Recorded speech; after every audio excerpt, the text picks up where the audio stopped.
રાષ્ટ્રીય શાળા ખાતે જે પ્રેસ કોન્ફરન્સ છે એમાં કોંગ્રેસ પરિવાર વતી હું હાર્દિક સ્વાગત કરું છું. ઘણા છેલ્લા સમયથી રાજકોટ મહાનગરપાલિકાના અનેક કુશાસન તરીકે લોકોની અંદર એક માનસિક છવાયેલું છે કે રાજકોટ મહાનગરપાલિકામાં છાસવારે પ્રિન્ટ મીડિયા અને ઇલેક્ટ્રિક મીડિયાઓ દ્વારા જે રીતના ભ્રષ્ટાચારના કિસ્સાઓ અલગ અલગ કિસ્સાઓ બહાર આવતા હોય છે, જેનાથી રાજકોટની પ્રજા ત્રાહિયામ છે. પ્રિન્ટ મીડિયાની અંદર, ઇલેક્ટ્રિક મીડિયાની અંદર દરરોજ તમે જુઓ તો ક્યાંક ને ક્યાંક રાજકોટ મહાનગરપાલિકાનો એકાદો ઇસ્યુ ન હોય જે હાઇલાઇટ થયો હોય એવો, અને લોકોને પ્રાણ પ્રશ્ને નડતો પ્રશ્ન ન હોય એવું લગભગ છેલ્લા 1 વર્ષથી બન્યું નથી. ત્યારે એક વિરોધ પક્ષ તરીકે કોંગ્રેસ પાર્ટીએ ઘણા બધા ભૂતકાળની અંદર કોંગ્રેસ પરિવાર દ્વારા કાર્યક્રમો પણ આપવામાં આવ્યા. લોકોની વેદનાને વાચા આપવાનો પ્રયત્ન જેમ પ્રિન્ટ મીડિયા અને ઇલેક્ટ્રિક મીડિયા કરે છે એવી જ રીતે કોંગ્રેસ પરિવાર પણ પ્રયત્ન કરી અને લોકોની વેદનાને વાચા આપવાનો પ્રયત્ન કરી રહ્યા છે. યુથ કોંગ્રેસ અને NSUIના માધ્યમથી અમારી આખી ટીમ હું અભિનંદન આપીશ રાજકોટ NSUI અને રાજકોટ શહેર યુથ કોંગ્રેસને. એમને એક સરસ વિચાર આવ્યો કે રાજદીપભાઈ, આ ઘણા બધા પ્રશ્નો આવતા રહે છે મહાનગરપાલિકાના. લોકો ક્યાંય જાહેરની અંદર મહાનગરપાલિકાની ચર્ચા પ્રેસ મીડિયામાં તો થતી હોય છે, ચા પીવા જાય ત્યાં પણ થતી હોય છે, પાનના ગલ્લે ઊભા હોય ત્યાં પણ થતી હોય છે, મૂવીની અંદર મૂવી જોવા જાય ત્યારે પણ રાજકોટ મહાનગરપાલિકાની ચર્ચા થતી હોય છે. સમગ્ર રાજકોટની અંદર અત્યારે આ પ્રશ્ન લોકોના દિલની અંદર ખૂંચી રહ્યો છે. ઘણા વિરોધ પક્ષ વગર પણ લોકો રસ્તા ઉપર ઉતરે એવા બનાવો પણ હમણાં આપણે આ વરસાદની સિઝનમાં જોયા કે જ્યાં કોંગ્રેસ પાર્ટીનો એક પણ વર્કર ન હોય, માત્ર રાજકોટના રહીશો હોય અને એ પણ રોડ ઉપર ઉતરા હોય. કુશાસનથી માણસો જ્યારે ત્રાહિયામ થઈ ગયા છે ત્યારે યુથ કોંગ્રેસ NSUI દ્વારા એક વિચાર રજૂ કરવામાં આવ્યો છે. હું આપની વચ્ચે મૂકું છું કે રાજકોટની જનતાને, વિદ્યાર્થી વર્ગ, યુવા વર્ગ, મહિલા વર્ગ, જે રાજકોટમાં વસતા લોકો છે એમના માટે કે શહેર NSUI અને યુથ કોંગ્રેસ દ્વારા એક નિબંધ સ્પર્ધાનું આયોજન કરવામાં આવ્યું છે. નો નેગેટિવ, ભારતીય જનતા પાર્ટીનું શાસન છે, પણ ભારતીય જનતા પાર્ટીના શાસનને ભ્રષ્ટાચારી કેવું એ પછીની વાત છે. પણ રાજકોટ શહેર માટે મહાનગરપાલિકામાં સુશાસન કઈ રીતે પ્રસ્થાપિત કરી શકાય એના માટેના આશરે 1500 થી 2000 શબ્દોની નિબંધ સ્પર્ધાનું આયોજન યુથ કોંગ્રેસ અને NSUI દ્વારા આજથી આપની સામે રિલીઝ કરીએ છીએ. અને તારીખ 1/10/2024 લગીને 20 દિવસનો સમય મળશે. એ સમયની અંદર કોઈ પણ રાજકોટનો નાગરિક છે એના વિચાર રજૂ કરી શકશે કે સુશાસન કઈ રીતે થઈ શકે.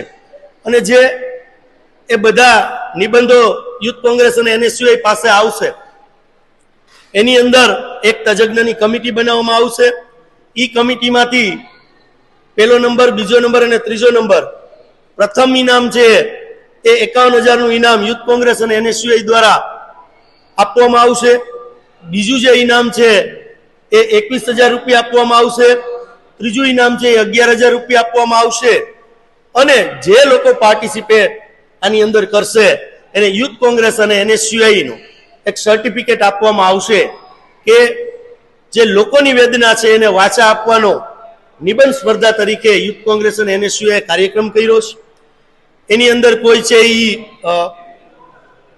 ડેનેજ વિશે લખી શકે, પ્રાથમિક શિક્ષણ જે મહાનગરપાલિકાનું ખાડે ગયું છે એના વિશે લખી શકે, વેરો જે ઉઘરાવા જઈ રહી છે કોર્પોરેશન, નળવેરો ઉઘરાવે છે એના ઉપર લખી શકે, જે અત્યારે આપણે રસ્તામાં જોઈએ છીએ કે રોડ થયા હોય અને 2 મહિના પછી જે રોડની પરિસ્થિતિ છે એના ઉપર લખી શકાય, જે રોશની શાખા છે તો એના ઉપર લખી શકાય, જે કોર્પોરેશનના ડિપાર્ટમેન્ટો છે કચરાની જે પરિસ્થિતિ છે એના ઉપર લખી શકાય. રમત ગમતના મેદાનો પૂરતા નથી, રાજકોટમાં બાળકોને રમવું હોય પોતાનું વ્યક્તિત્વ ડેવલપ કરવું હોય તો ક્યાં રમવા જાય, કોન્ક્રીટ જંગલની અંદર, એ પણ પ્લોટ ફાળવવામાં નથી આપતા, એના ઉપર લખી શકાય. બાગ બગીચાઓ છે એ પણ પોષ વિસ્તારોની અંદર છે, પણ આપણે છેવાડાના વિસ્તારો જે રાજકોટમાં પડ્યા છે ત્યાં પણ નથી. આરોગ્ય વ્યવસ્થા પણ તમે જોવા જાવ તો એ પણ ખાડે ગયેલી છે. એટલે આ લોકોની વેદનાને આપના ઇલેક્ટ્રિક મીડિયા અને પ્રિન્ટ મીડિયાની હાજરીમાં અમે લોકો સુધી એક મેસેજ પહોંચાડવા માંગીએ છીએ કે આપના પ્રશ્નને વાચા આપવા માટે યુથ કોંગ્રેસે NSUએ આ કાર્યક્રમ કર્યો છે. તો એવા સૂચનો આપો કે જે સૂચનો અમે પણ મીડિયાની સમક્ષ રાજકોટની જનતા એવા સૂચનો આપે કે જેથી કરીને જે સત્તાધીશો છે જેની કામ કરવાની લાલસા રહી નથી, માત્ર ને માત્ર પોતાના કાર્યક્રમોમાં રાજનેતાઓ વ્યસ્ત રહે છે, એ પ્રજાના પ્રશ્નોમાં વ્યસ્ત રહે એ પ્રકારનો આ કાર્યક્રમ અમે કરવા જઈ રહ્યા છીએ. અને અમને આશા છે કે રાજકોટની જનતા એવા પ્રશ્નને વાચા આપશે જેથી રાજકોટની વર્તમાન મહાનગરપાલિકા છે એની અંદર સુશાસન લાવી શકાય એવી રાજકોટની પ્રજા અમને સૂચન આપશે અને એવા નિબંધ અમને મળશે એવો 100% અમને વિશ્વાસ છે. નિબંધ સ્પર્ધા છે એ મેં આપને જે અત્યારે અહીંથી રજૂ કરીને જે આપી છે એની અંદર ડોક્ટર યાજ્ઞિક રોડ ઉપર પિંક પોઈન્ટ 302 સ્વામી વિવેકાનંદના પુતળાની સામે 3rd ફ્લોર 3જા માળે સવારે 10 થી સાંજના 6 સુધી રૂબરૂ પણ આપી શકશે, રજીસ્ટર એડીથી પણ આપી શકશે અને કુરિયર મારફતથી આપી શકશે. ચાલુ થાય છે અને 1લી તારીખે નિબંધ સ્પર્ધા પૂર્ણ થશે. પછી જે નિબંધો આવશે એ નિબંધોમાં બધાનો કોન્ટેક્ટ કરી અને એક સારી જગ્યાએ એક સારું ફંક્શન થાય અને જે સૂચનો સારા આવે, જે નિબંધ 1 થી 3માં આવે એ મીડિયા લગીન પહોંચે, એ સિવાયના પણ સારા હોય તો એ પણ મીડિયા લગીન પહોંચે, એટલે લોકોની વેદનાને વાચા મળે એના માટે એક સેલિબ્રેશન કરવામાં આવશે. એમાં પ્રદેશ કક્ષાના ગુજરાત પ્રદેશ કોંગ્રેસ કક્ષાના લોકોને ઇન્વાઇટ કરી અને બોલાવવામાં આવશે અને એમના હાથે ઇનામ એનાયત કરવામાં આવશે. અને રાજકોટના લોકલ જે આગેવાનો છે કે જે અમને આ કાર્યક્રમની અંદર સહયોગ આપી રહ્યા છે એવા લોકોને પણ બોલાવવામાં આવશે.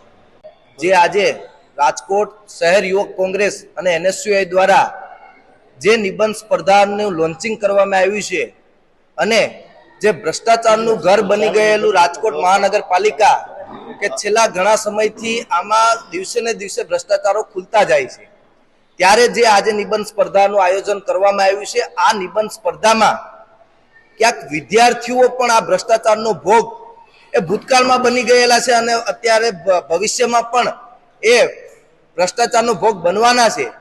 ત્યારે NSUIની ટીમ દ્વારા જે આ આયોજન કરવામાં આવ્યું છે એને કોલેજ કેમ્પસીસમાં વિદ્યાર્થીઓને કે ભાઈ આપણે જોવા જઈએ તો તાજેતરમાં જ જે આ મહાનગરપાલિકા દ્વારા વિદ્યાર્થીઓ સાથે પણ ભ્રષ્ટાચાર કરવામાં આવ્યો હતો, એમાં આપણે યુનિવર્સિટીનો પ્રશ્ન લઈ લઈએ તો યુનિવર્સિટીની જે શિક્ષણ હેતુની જગ્યા છે એ ક્યાંક ભ્રષ્ટાચાર કરી થોડાક પૈસા માટે થઈ અને રાજકોટ મહાનગરપાલિકા દ્વારા બિલ્ડરને પણ પધરાવી દેવામાં આવી હતી. એમાં પણ વિદ્યાર્થીઓ ક્યાંક આ ભ્રષ્ટાચારનો ભોગ બન્યા હતા. અને જે ડેઇલી રૂટીન જે સિટી બસો ચાલે છે, આ સિટી બસોમાં પણ વિદ્યાર્થીઓ જ્યારે ભણવા જાય છે ત્યારે ગર્લ્સ હોય કે બોયઝ હોય એને પણ ખૂબ જ હાલાકીનો સામનો કરવો પડે છે અને ટિકિટમાં પણ ક્યાંક લોચા કરવાનું કામ આ મહાનગરપાલિકા કરી રહી છે. ખાસ કરીને મહાનગરપાલિકામાં ચાલતી સ્કૂલો છે કે જે જીવતા બોમ્બ કહી શકાય કે ભૂતકાળમાં ઘણા બધી જે ફાયર એનઓસી ના હોવાના કારણે અને ફાયર ઇક્વિપમેન્ટ ના હોવાના કારણે ઘણા બનાવો બન્યા. આપણા રાજકોટમાં પણ TRP ગેમ ઝોનની ઘટના બની હતી, ઘણા લોકોના જીવ ગયા હતા અને સુરતમાં પણ તક્ષશિલા કાંડ બન્યો હતો, એમાં પણ ફાયર એનઓસી ના હોવાના કારણે આગ લાગવાથી 45 માસૂમ બાળકોના જીવ ગયા હતા. તો રાજકોટમાં પણ ક્યાંક મહાનગરપાલિકાની મીઠી નજર હેઠળ ઘણી સ્કૂલો એવી છે કે એની પાસે ફાયર એનઓસી નથી અથવા તો ફાયરના સાધનો નથી અને ક્યાંક વિદ્યાર્થીઓના જીવને જોખમમાં મૂકી અને એજ્યુકેશન આપવામાં આવે છે. એના માટે પણ વિદ્યાર્થીઓ એ નિબંધ દ્વારા જે ભ્રષ્ટાચાર થઈ રહ્યો છે મહાનગરપાલિકાનો, એ આમાં વધારેમાં વધારે વિદ્યાર્થીઓ ભાગ લઈ અને એ અમારી સુધી તે પોતાના વિચારો પહોંચાડી શકે છે. અને આહવાન પણ કરું છું વિદ્યાર્થીઓને કે વધારેમાં વધારે વિદ્યાર્થીઓ આ સ્પર્ધામાં ભાગ લે, એ જ આ પ્રેસ મીડિયાના માધ્યમથી હું વિદ્યાર્થીઓને કહેવા માંગુ છું. ઉપસ્થિત પૂર્વ રાજકોટ NSUI, રાજકોટ યુથ કોંગ્રેસના પ્રમુખ, પ્રદેશ કોંગ્રેસ સમિતિના મંત્રી, યુનિવર્સિટીના senate member doctor Rajdeepsinh Jadeja, અમારા ગુજરાત NSUIના પ્રમુખ ભાઈ શ્રી નરેન્દ્ર સોલંકી, અમારા રાજકોટ શહેર યુવક કોંગ્રેસના પૂર્વ પ્રમુખ ભાઈ નીતિનભાઈ ભંડેરી, સુપર શક્તિના ગુજરાતના ચેરમેન વૈશાલીબેન શિંદે, રાજકોટ શહેર યુવક કોંગ્રેસના પ્રમુખ હરપાલસિંહ જાડેજા, NSUIના પ્રદેશના આગેવાન અંકિતભાઈ સોંદરવા, રાજકોટ NSUIના અધ્યક્ષ ગુજરાતસિંહ રાણા તથા આગેવાનો અને આપ સૌ ઇલેક્ટ્રોનિક મીડિયા, પ્રેસ મીડિયાના મિત્રો, પહેલા તો આપ સૌ આ પ્રેસ કોન્ફરન્સની અંદર પધાર્યા તે બદલ હું રાજકોટ NSUI અને યુવક કોંગ્રેસ દ્વારા આપનું સ્વાગત કરું છું.